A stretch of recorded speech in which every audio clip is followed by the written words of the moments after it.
Hey, Julia Barzyk here from Wise Investigator. Listen up if you want to learn if you are making one of three common mistakes that keep PIs from getting their research funded.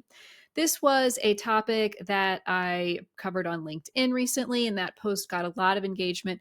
So I thought, why don't I expand on that a little? Because the LinkedIn post did not give you the solutions to these problems, right? It's like, here are three things that could be going wrong, and I said they're pretty easy problems to fix, but I didn't get into all that in the LinkedIn post because that would be kind of a lot. So I'm going to get into that here. So number one would be waiting for direction from funders.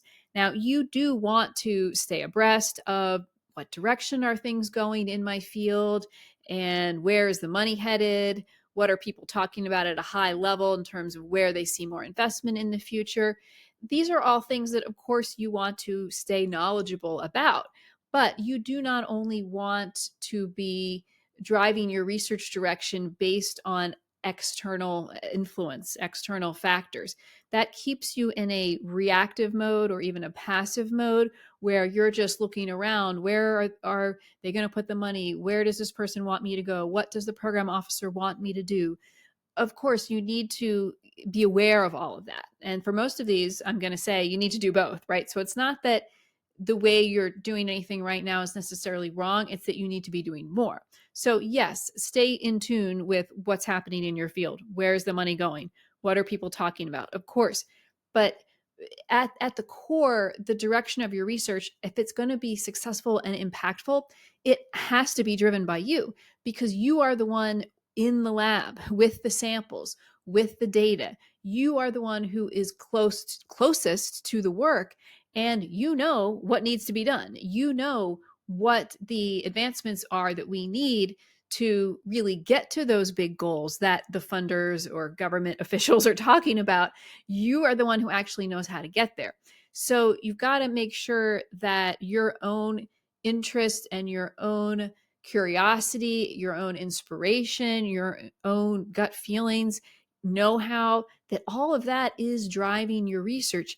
And what you want to do is package that in the language of what the funders are looking for. So it's probably not going to be so much a matter of changing your research as much as changing the way that you talk about your research. So keep your ideas and your own motivation at the forefront of everything that you do. Think more about the packaging. Don't look only to outside authorities to tell you which direction you should be taking your work. Okay, so the number two mistake would be relying only on your grad student or postdoc network, advisors, people that you've worked with in training. This is a very valuable network. So again, it's not that it is wrong to continue to interact with these people and rely on this network, but there is a big limitation here. And this is talked about by Adam Grant in one of his books. It's the problem is that these people know the same people that you know. So these are your close ties. And again, they're valuable, just like family, that's valuable. But they all have the same family that you do, right? You're all one family. So you want to leverage your weak ties. These are people that are outside of your core network.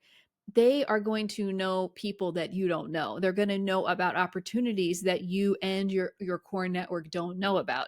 So this is very important, to branch out of that core group of people.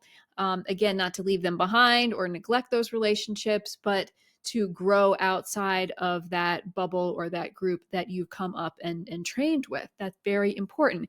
And that can be intimidating for some PIs to think about putting themselves out there, reaching out to people who don't know who they are. And this is where having that decent online presence, like your LinkedIn profile, really helps, because when you are reaching out to people who don't know you, they can very quickly get a snapshot of who this person is, quickly see your keywords, see a photo, what you look like. Even one thing, okay, this might seem like a random point, but put name pronunciation on your LinkedIn. That's something that you can do. I'm not going to get into that here. You have to do it from the mobile app. I have it for myself. Whatever your name is, if you think my name is easy to pronounce. That's completely subjective, right? So um, things like that that will make it easy for people to engage with you, the people who don't already know you. So that is going to be a big part of breaking out of the known programs, the known opportunities, the things everyone's competing for, that everyone is competing for, and getting you into new opportunities. So do whatever you need to do to make yourself comfortable in reaching out to others, and also make yourself approachable by having, again, your photo and a profile that gives keywords and tells people what you do, so they'll feel comfortable reaching out to you, or they'll feel comfortable responding to you because they feel like they are getting to know you a little bit before you even have that conversation. Now, the last mistake here would be focusing almost entirely on proposal preparation. So you've heard me talk about this a lot if you've seen my other videos. And again, it's not that proposal preparation is not important. Grant writing, writing in general, is a very important skill to develop. And if you develop good writing skills, your career is going to go much further. And that's true for anyone in any field, really, in the knowledge economy. So that is something that you've got to do, but you've got to do more. And this is all the other parts of the process that I talk about, from, scouting for opportunities, again, having the online presence, doing the networking, and much more. So this is the topic of many of my other videos. And if you want to learn more about how to up level yourselves in these areas, really check out my other videos, because I talk a lot about establishing collaborations. I've got a good series on establishing collaborations with government people. Right now at the time that I'm recording this, okay, that's not a great thing to really pursue right at this moment during the government shutdown, but that'll be back up at some point. And you can also consider collaborations and outreach to industry people who are still working at this time.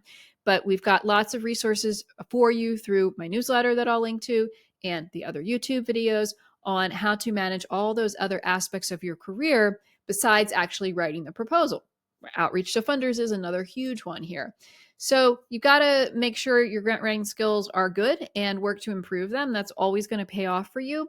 But if you're trying to achieve this perfect document, no document is going to be perfect anyway, but it's really, really sad when you find out that that document that you worked so hard on, and you really debated, oh, should I take it this way or should I take it that way? And you got feedback, and you did your revisions, and you're really proud of it.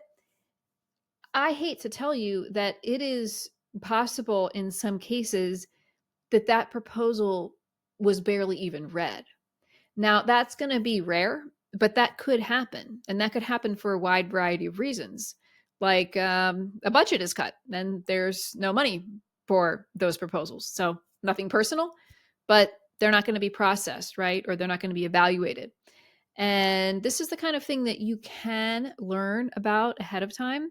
Not always, but you can learn sometimes very valuable information that will save you time.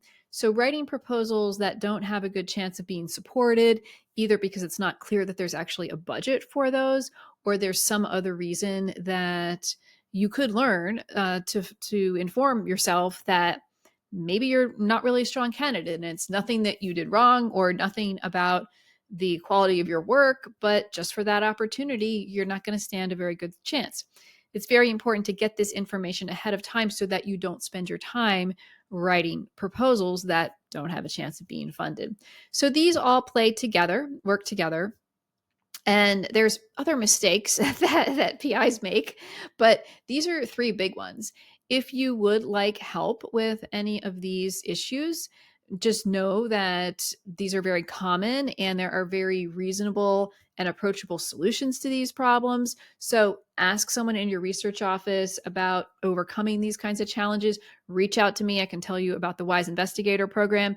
These are the things that we help people with. They are common mistakes. I understand why people make them, but it is absolutely possible to get over these mistakes and grow your career thereby.